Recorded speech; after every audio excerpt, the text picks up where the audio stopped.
Good morning, Scott. Hey, Thank you. Wendy, how are you? I'm doing great. Thank you so much for making time to be here on the Busy Fit World podcast. I really appreciate it, especially last minute. Sure. You were talking about the countdown for you listeners. I use Riverside FM for my software, and we had a countdown, which kind of reminds me of one of your favorite radio hosts growing up, Scott, Casey Kasem.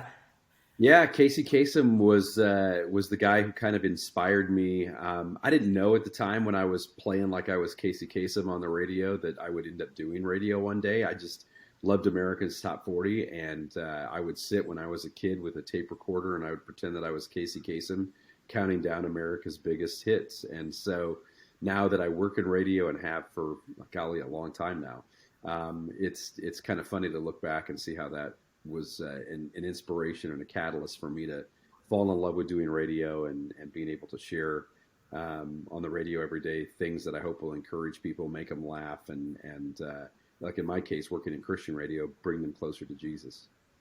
No, I think that's an amazing little story of what it was like growing up. So I'm picturing you like riding in a Ford pickup with your dad down the dirt road in South Dakota, listening to this. Am I anywhere close? Uh, actually, You were I on the would farm. be in my bedroom as a kid with a tape deck that I borrowed from my dad, and then listening to the radio and then emulating Casey Kasem.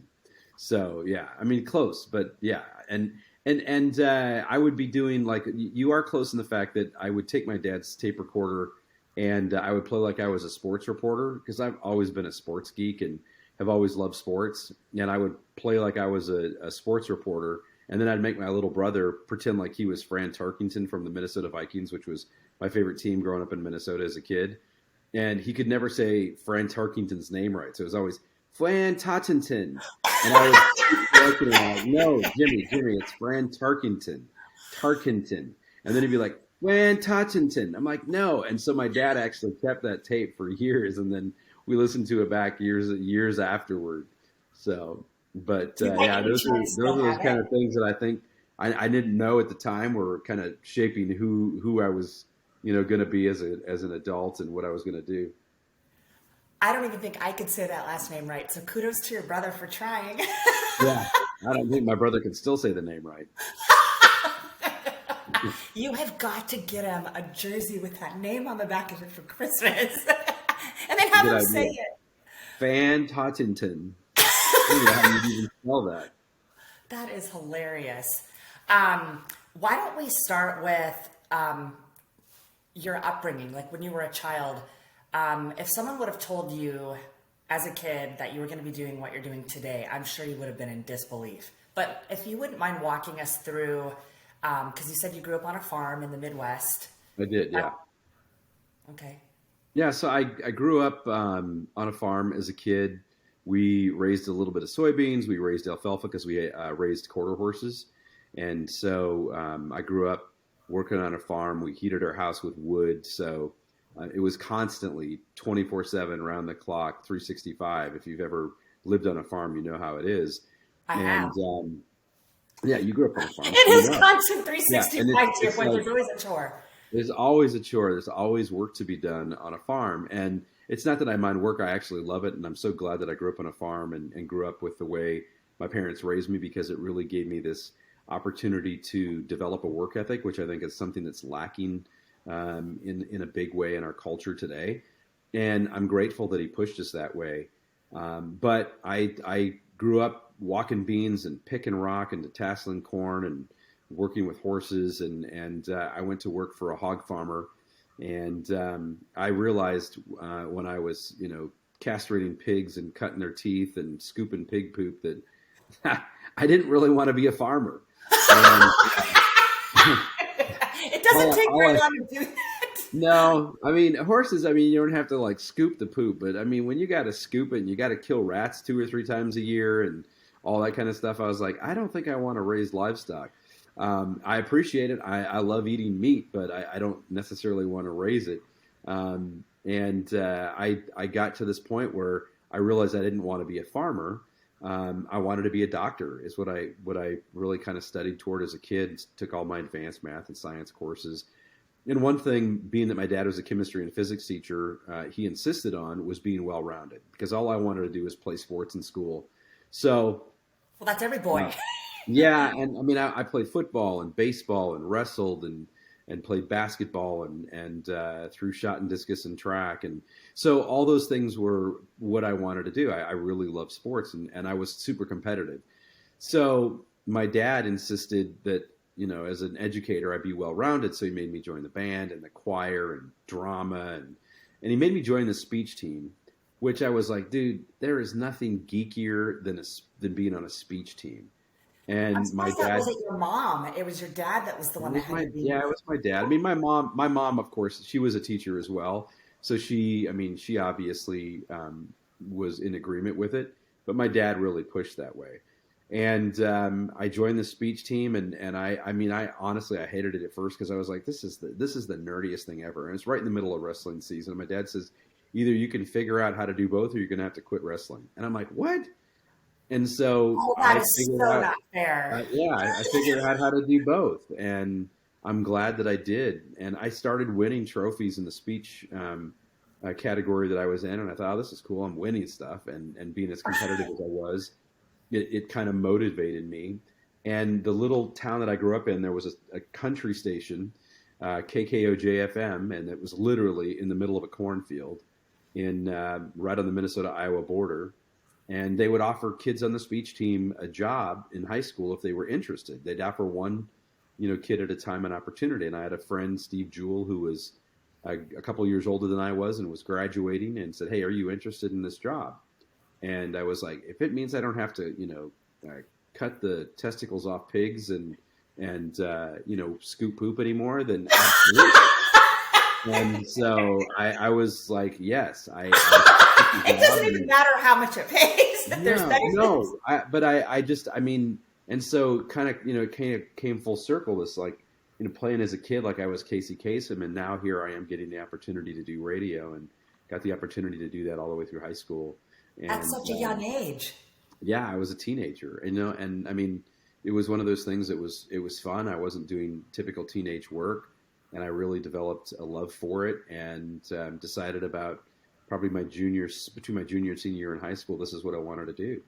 Now, did And you have a mentor at that particular station that sort of no, I mean, held I your hand, guess if you will? And radio is one of those things that it's a passion, and when you really love it, you find people that are good at it, and you listen to them, and you develop your own craft by listening to others. And there were a lot of guys I grew up listening to who were, I mean, amazing broadcasters, and they really became the catalyst for me wanting to get better at that and learn how to be more than just a disc jockey. There's, I mean, just to go and read something on the radio, anybody can do that. But to actually, be vulnerable and show your personality and create an environment that it really is an online listening community is what I wanted to do, because those are the guys that really motivated me and really encouraged me to get better at my craft. And so those are the guys that I tried to emulate and learn from. And here I am now, having done this for over 30 years, which is crazy. I love one of the key factors that you said was being authentic and transparent. Not everybody is like that. And when I started listening to Caleb, I think that was one of the things that drew me to you and Kelly have the Scott and Kelly show in the afternoon on Caleb, was for the first time I had heard a male on the radio. I've heard different moments when people are sharing their stories, or even when you're sharing some of the things you're going through, where you're actually literally physically crying. Yeah. And I can't remember a specific moment or story per se, but when I heard that, I was like, I almost literally wanted to pull over and hit stop as though I were listening to you on a podcast and rewind and go, wait, what did he just say? What's happening right now? And then honestly, that's where I think a big connection grew. I'm a big music fan already, but then to have someone being as authentic as you are, it also feels like a safe place, a safe community, if you will. So I love that. And was that Yeah. something that you had to develop over time, or did that come natural just to share how you're really feeling, regardless of the judgments that might be cast upon you, or feeling silly or embarrassed? I don't really worry about what other people think. I think so often, and especially in our culture today, that's people are so concerned with that they're not authentic to who they really are. And I think that's so important. I think that's one of the things we've lost, unfortunately, with social media. Everybody puts forward this persona of who they want people to think they are, or who they want to, believe that they are. And I've never been fake, and I guess that's one of those things that I I, I have a hard time with. And so I like people who are not a mile wide and an inch deep. I like people who are, an inch wide and a mile deep. I like people who are authentic and real and okay with being themselves. And that's one of those things that I aspired to do from early on. I just wanted to be me, and I wanted to be able to allow other people the freedom to feel that they could be that way as well. And so there are moments where I'm emotional. I'm not afraid to show my emotions. I wear my emotions on my sleeve. I'm the kind of guy that stands up at a sports game and yells and cheers my team on and paints my face blue. I mean, that's just who I am. And so the same kind of passion that I would, share at a sports game, or watching a hockey game or something like that, or a football game. I'm going to share those emotions when they're raw and they're real on the air as well. And that, laughing boisterously, or it's, taking and being willing to show my soft side as well. And I think it's important that we do that. And not just on the radio. I mean, it just happens to be what my job is, but I think we should all do that wherever we are. The reality is we never get to know someone unless we're willing to be real and honest with who we are, and what motivates us and what challenges us, and sometimes where we stumble and fall. And I think it's important that authenticity is something that we all, aspire toward. I mean, that really sets the stage, I notice on the show, especially, and I keep going back to the men being emotional and being authentic and open, because it's just not something that you see every day. And so I'll notice when the listeners call in, they'll really get into it too. And so I'm like, okay. So I just wanted to compliment you on that. I feel like you create that safe space to be able to do that. Yeah, and I think when you see someone else willing to go there, there's a willingness on your part to go there as well. And so sometimes, you as you feel led, take charge of the situation, and you're a leader. All of us are leaders. That's the one thing I think that so many people get misconstrued. Every one of us is called to be a leader. Maybe we're not all going to be standing up on a stage like John Maxwell and, sharing some sort of motivational message, but all of us are leaders in the circles that God places us, whether that's a leader within your family, or that's a leader within your church or your community or at your job. All of us have the potential to be in leadership situations and to lead, and to allow others to have the courage to follow suit. 100%. And I love that you just said that, especially for the folks out there who are still trying to find their journey, if you will, or maybe they don't quite know what their purpose is. I think at the end of the day, to your point, there's a situation in our life where we are leading, whether we've got that official title or not. Yeah. Yeah. And What we are the just come in things all shapes and sizes, and lead in different ways, right?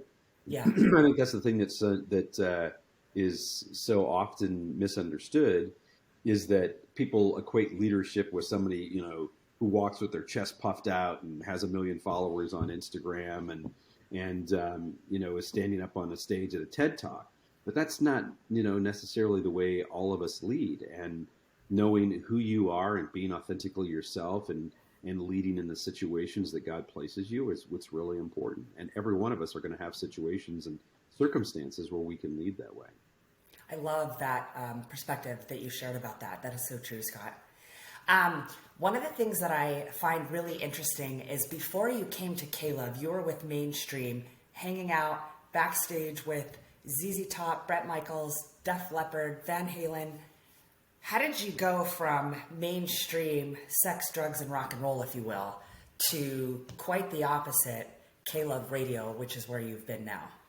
Well, I was doing a morning show, a Christian radio morning show in Orlando before I went to K-Love. But as a teenager, I grew up working in top 40 radio and was hanging out backstage with all these guys, and honestly, at the time, that was the music I listened to. So it was kind of cool to be, 16, 17 years old, and you're hanging backstage with guys like Van Halen and Bon Jovi and Def Leppard. And they're amazing experiences. 100%. Yeah, I mean, it was like super cool, but and I think the thing, and people are like, well, weren't you like enamored with them? And I was like, no, I mean, they put their pants on the same way I do every day. I mean, I was a fan of the music, but I mean, I wasn't like falling all over something myself because I'm sitting there having a conversation with John Bon Jovi. And I think honestly, people who are in that space, if you just treat them like people, they appreciate that. That's always been my experience. Because we weren't made to worship one another. And I think a lot of times we live in a world it's a cult of personality, right? That's what kind of, steers our culture. And I mean, I've just never been that way. But it was, music has always been a really foundational part of my life and something that's been fundamental, in my life. It's been a building block for me. And the one thing that music has the potential to do is to really, frame your behavior. If you go back and you look at some of the research that's been done recently, as much as you'd like to think that, it's you as mom or dad that have this influence on your kids, you go back and you look at what influences them. And probably, if we're all honest, what influenced us when we were growing up as well were the, things that we spent time with. So a lot of, the influencers in our lives growing up are musicians or actors or athletes because of the people that we look up to. And, somewhere down the list, you find mom and dad and pastor and other things. But I think it's like anything else. It's like, garbage in, garbage out, right? If you surround yourself with things that are pumping, messages into your head that are not good and messages into your heart that are not good, you're going to see those kind of things being things that you live out, because it's that old adage as cliche as it is, it's true. I mean, it's like same thing when it comes to working out or when it comes to what you eat, right? I mean, those things are it's a reality. And so I found like right around 20, 21 years old that, those musical influences had an influence on me and my behavior and the way I thought and viewed the world. And so God really began to deal with me, and I started listening to contemporary Christian music and realized that I wanted my life to be shaped around what was the most important thing in my life, and that was my relationship with Christ. Who were some And of those early artists that you started listening to? man, I'll never forget the first Christian concert I ever went to years ago now. It was a Christian concert with Twyla Paris and David Meese. And David Meese was this piano player. I mean, he played, contemporary like pop music, and he had a song called "The Man with the Nail Scars," and this song was about Jesus. And man, I watched him sing it in concert, and I wept because it reminded me of how I had drifted in my relationship with Christ. I had put other things before that, and I began listening to his CD, and I started to buy other Christian CDs and find other artists that really spoke to me.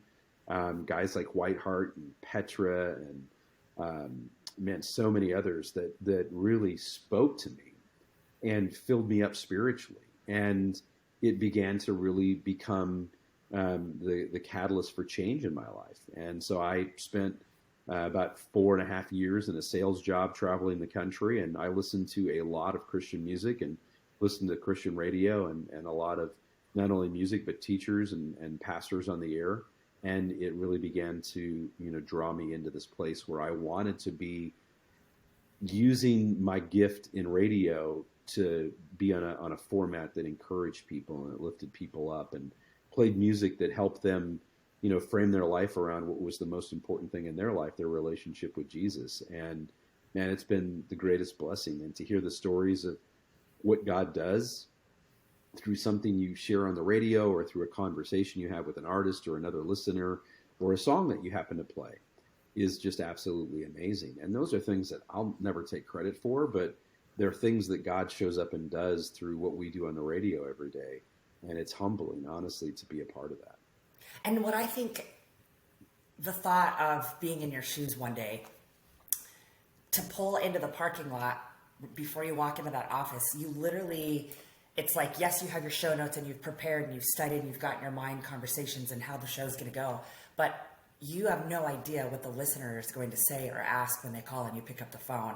And just that feeling every day of hearing somebody's story and hearing that you've played a song or a lyric that has inspired them or changed their life, or they're being emotional or vulnerable, just to be able to be a part of that, I think that is an amazing calling, because you definitely have a gift. Well, I appreciate it. And we often refer to those moments, when God shows up and does what only he can do, as producer Jesus moments. I mean, yeah, we're standing in the studio and I'm executing a show on the radio, but what God does with us playing the right song at the right time has nothing to do with us, but everything to do with him. And just a couple of days ago, I got a call from a woman named Amy, and she called and she said, I just wanted to say thank you. She goes, I wouldn't be here today if it weren't for the ministry of K-Love. And she shared that she was preparing to take her life. And she said, I always have K-Love on. I always listen to it with my kids. She goes, I don't know what came over me, but I just felt like I couldn't do it anymore, and I was going to end my life. And she says, as I sat there listening, my hands were gripped to the steering wheel as song after song after song was speaking to me about what I was about to do was not right, and that God loved me and that he would help me through this. And she's here today because of that. Thanks for making me cry, Scott. Yeah, I know. And those are those stories that we hear every day. And you think about, the fact that we hear those every day. How many of the stories do we not hear?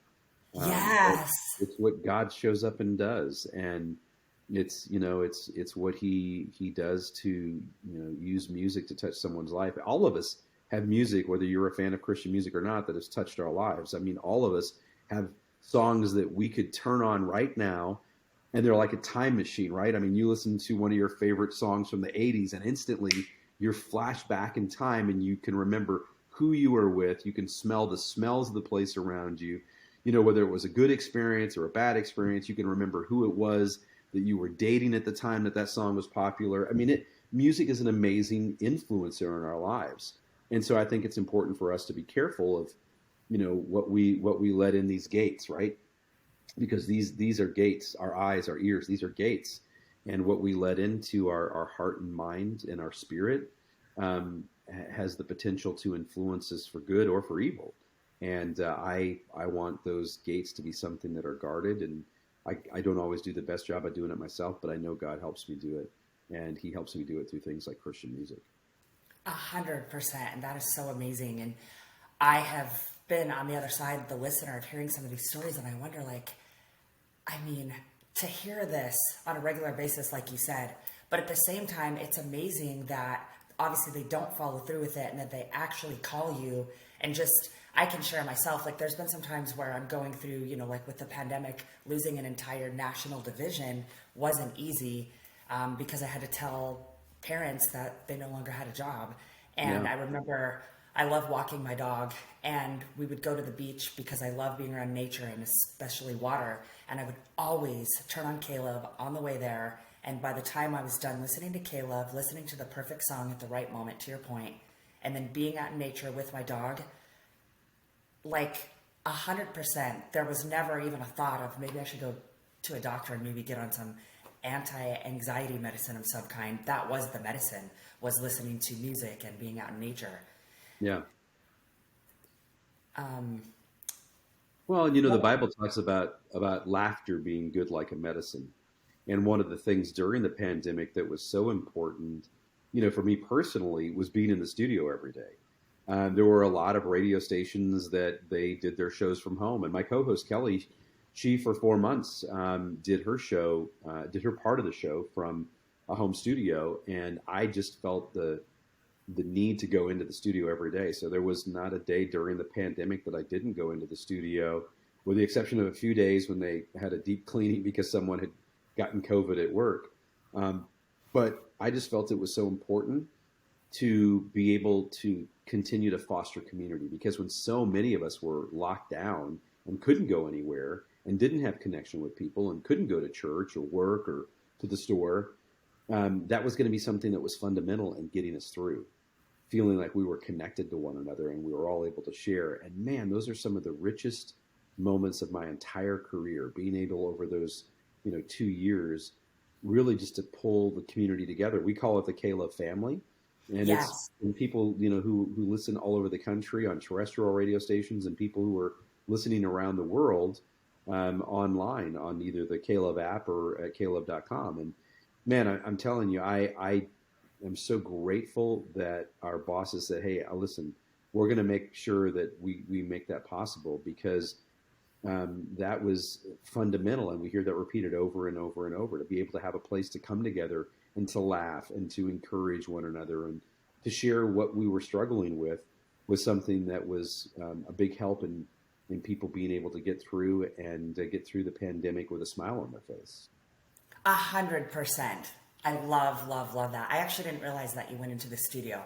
Yeah, yeah, because if you've ever listened to our show, interaction with the listener is something that's a big part of what we do. I mean, most of the breaks that we do on the air involve listeners sharing a part of their story, and sometimes it's telling us stupid dad jokes.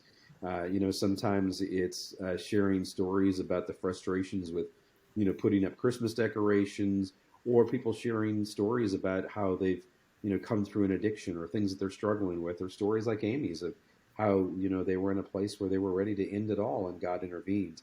So it runs the gamut, just like life does, but it's something that we really, is a foundational part of what we do on the air in our show every day. One of the things that I love that I've heard you say, this is from a former pastor of yours, is that life is the title page on the book of eternity. And Yeah. that is such a powerful statement. And with that statement, as we know, for overall wellness, it's more than just our nutrition. It's more than just our physical health. There needs to be a high priority placed on our emotional health, our mental health, and where you come in is our spiritual health. So what advice would you have for our listeners behind that statement about life being the title page of the book of eternity, and why is our spiritual health just as important, if not the most important, of all of those other aspects? Well, I think, to understand that statement, it requires you to have a relationship with Jesus.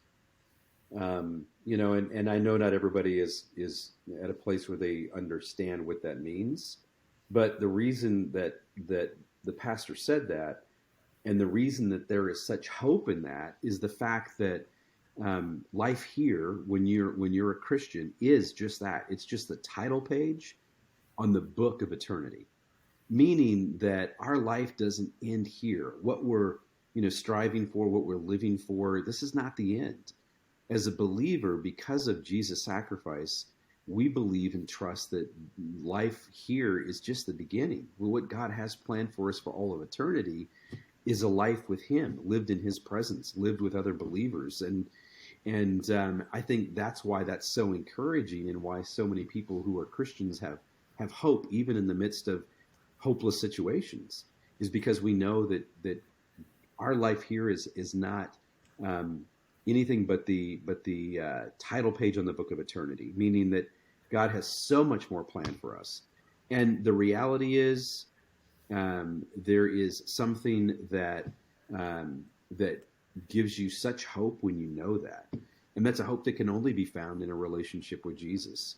And that hope is something that springs eternal because of the fact that we know He's done for us what we could never do for ourselves. And when you come to that reality, it changes everything. It frames who you are, and that's not to say that you're not going to make mistakes. It's not to say that you're not going to have walls that you run up against, or that life's going to be easy.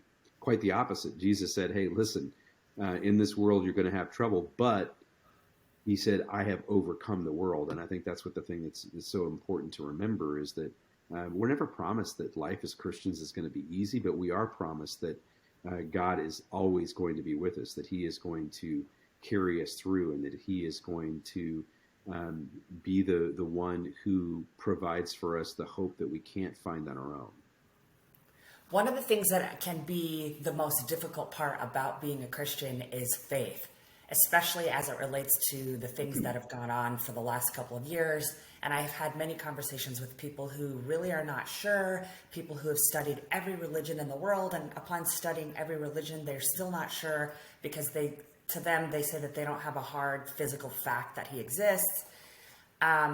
So with that being said, if you wouldn't mind, because you have a very unique sort of, I don't want to say come to Jesus, that's not the right phrase, but you have a very unique story behind where you had a moment when you actually met Jesus as a young kid. So if you could sort of share that story and like how that goes into faith of like, for 100% fact that he's real. Yeah, when I was 6 years old, I grew up Catholic and went to church and went to Sunday school and learned as a kid about Jesus and what he had done for us.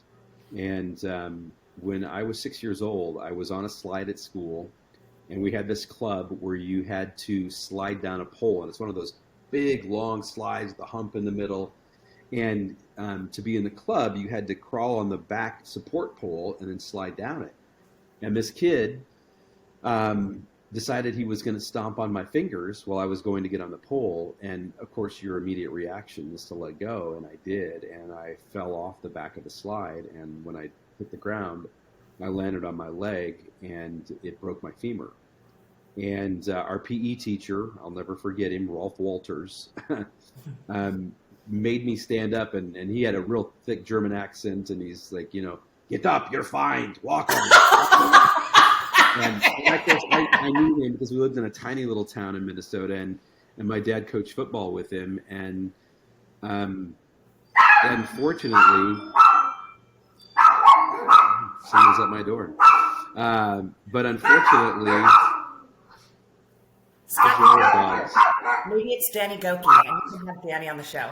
No, it's not Danny Goki. It's Doggy Goki. Marley, Boggs. It's okay, boys. So, pardon the interruption.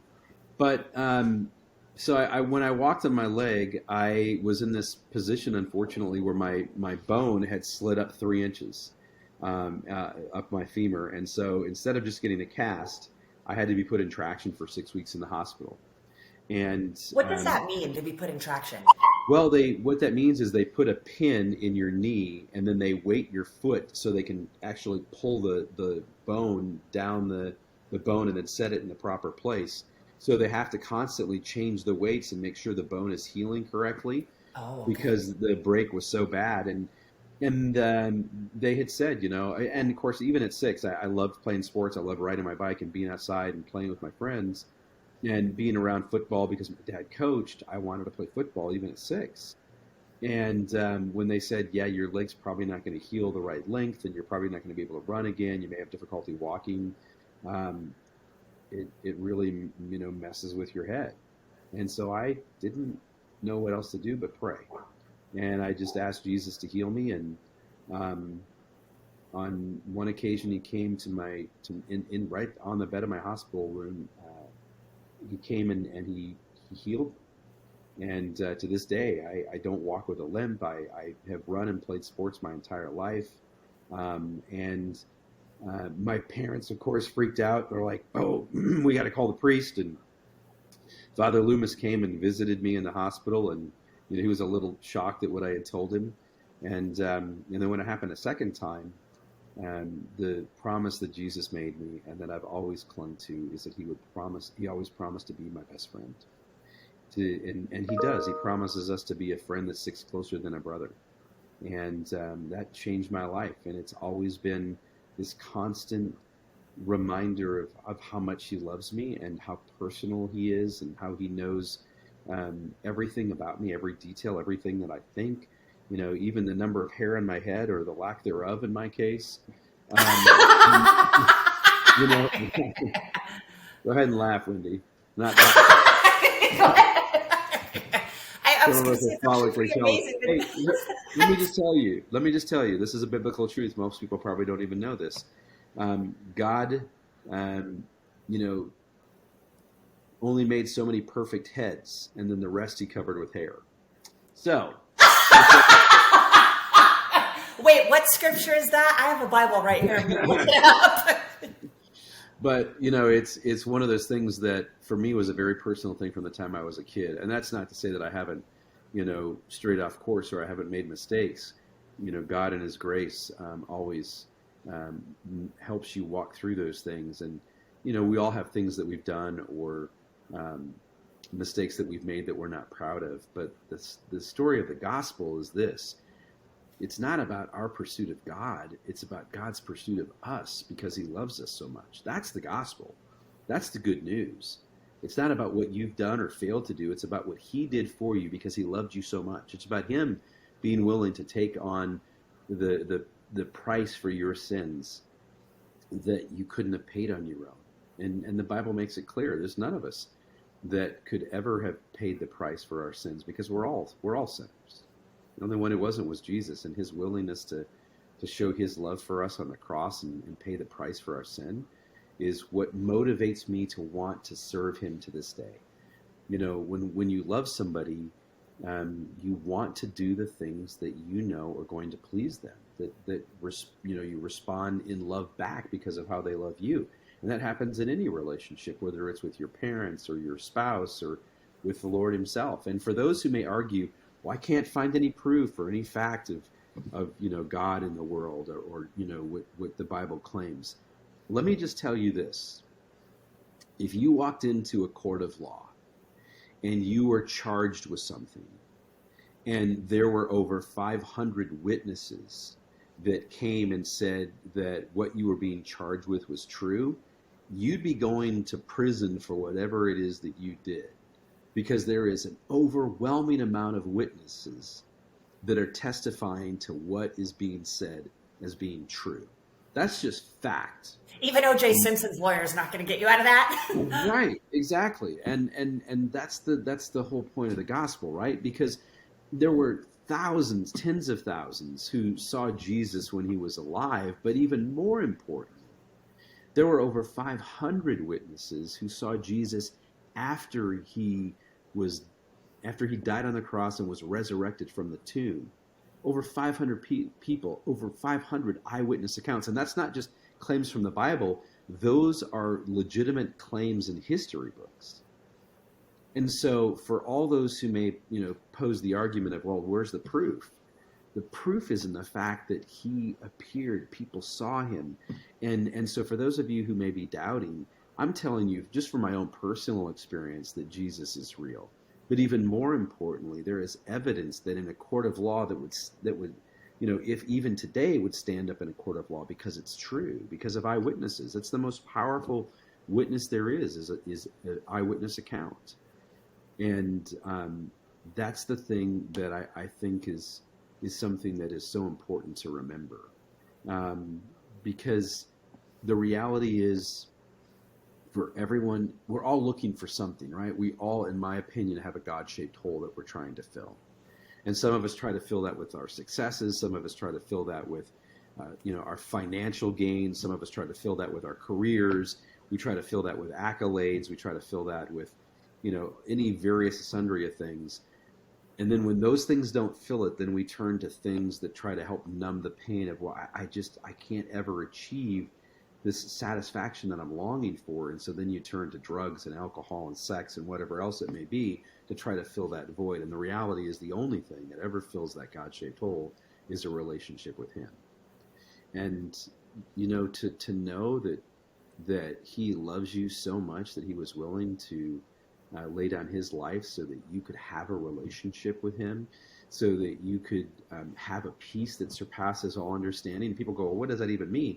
It means this. It means knowing that even though you've fallen short and missed the mark, because of His sacrifice and His love for you, it makes it possible for you to have access to God. One of the things that is so remarkable is when you study the story of Jesus and what happened at the crucifixion. There was a curtain that separated God from man in the temple, in the Jewish temple. And there was only one time a year that a priest could go in there and make sacrifice to atone for the sins of the people. And that curtain separated mankind from God. And when Jesus died on the cross, and then you have to remember, this temple curtain is huge. It's something that you could not tear with human hands. There was no way. And it couldn't be tore from the bottom. It would have to be tore from the top. And when Jesus died on the cross, the moment that He died, the curtain in the temple was torn from top to bottom to demonstrate to us as mankind, to show us again another sign so that we would believe of the fact that who Jesus is, who he said he is.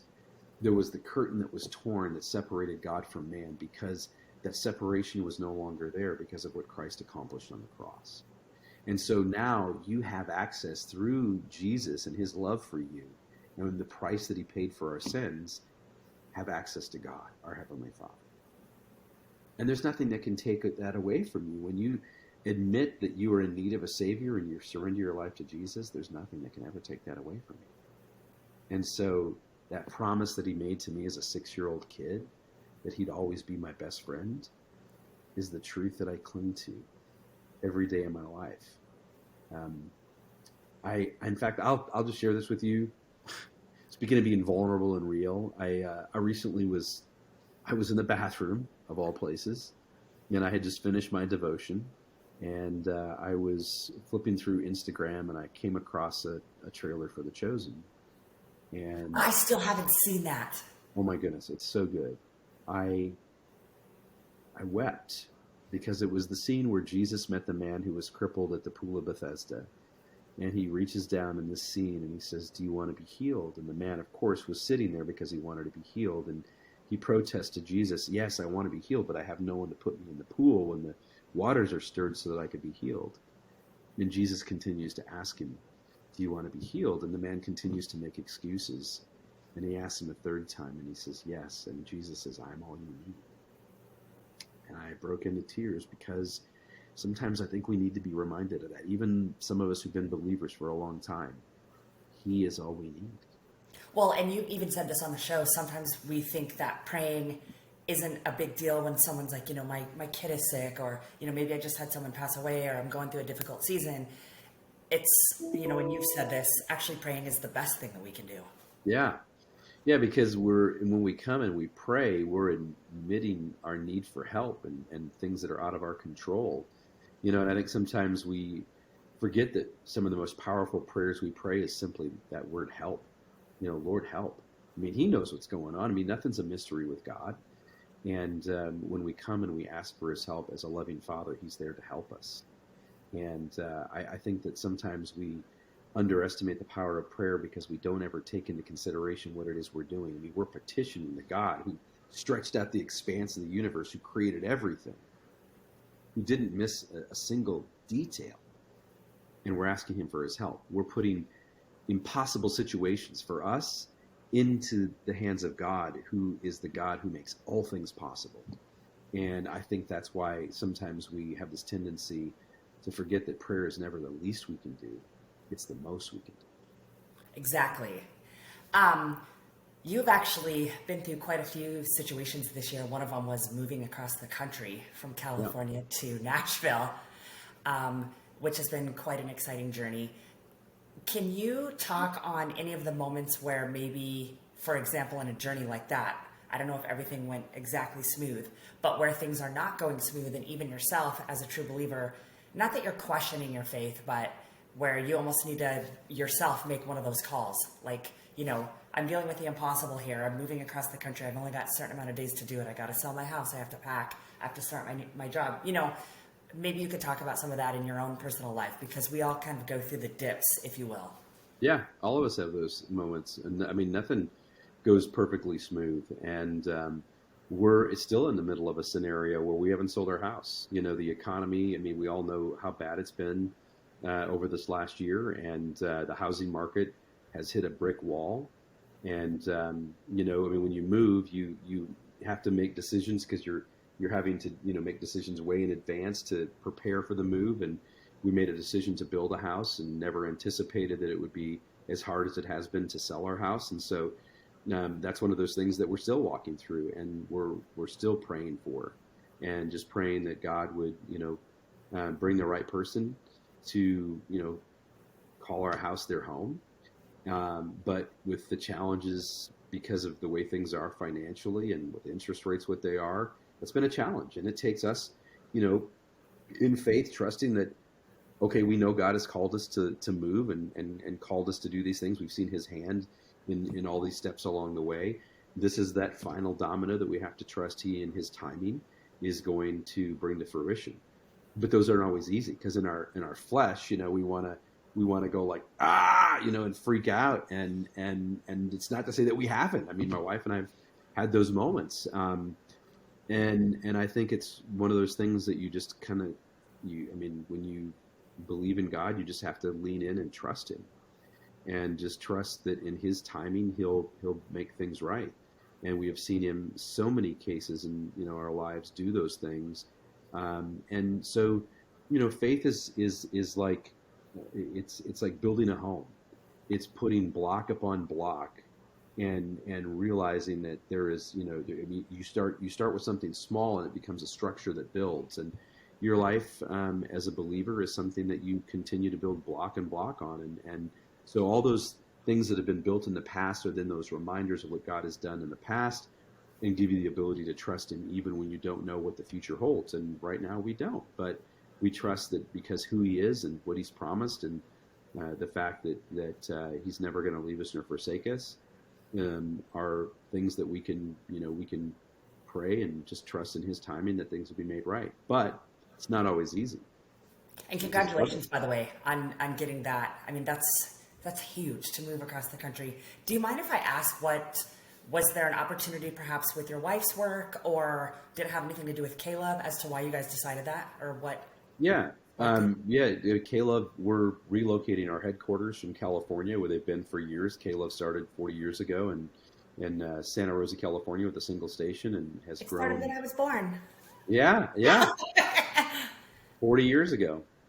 And what's cool is to see how God has grown the ministry, and after a lot of prayer and our leadership team just kind of looking at, okay, where does God want us to move? What makes sense?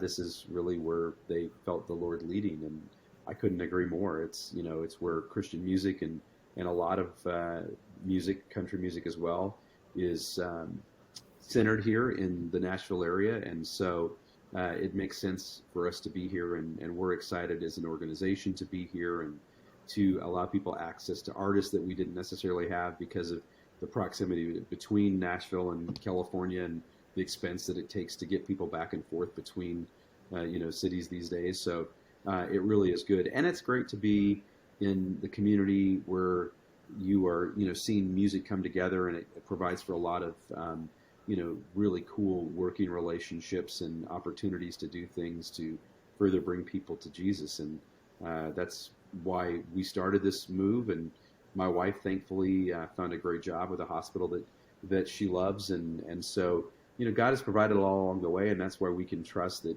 even as painstaking as it is to sell a house in this market, we can trust that he's going to bring the right person at the right time. Well, and she's a nurse, correct? She is, yep. That is amazing. Yep. Your parents were teachers. Your wife is a nurse. You're on And I'm a radio. DJ, and none of my kids are DJs. What happens? What happened? You don't want to be a nurse? No, my daughter's actually going to be she wants to be a teacher. So I couldn't be more proud. I mean, following in Grandma and Grandpa's footsteps. And Yeah.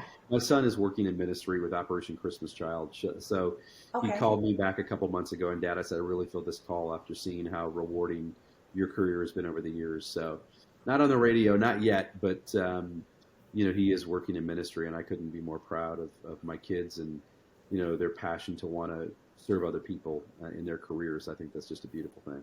100%. I think that's awesome. Good job, Dad. High fives virtually. So thank you again so much for your time today, and thank you for just being vulnerable and transparent and just sharing everything that you have for our listeners. If our listeners are not already listening to K-Love, it's just klove.com.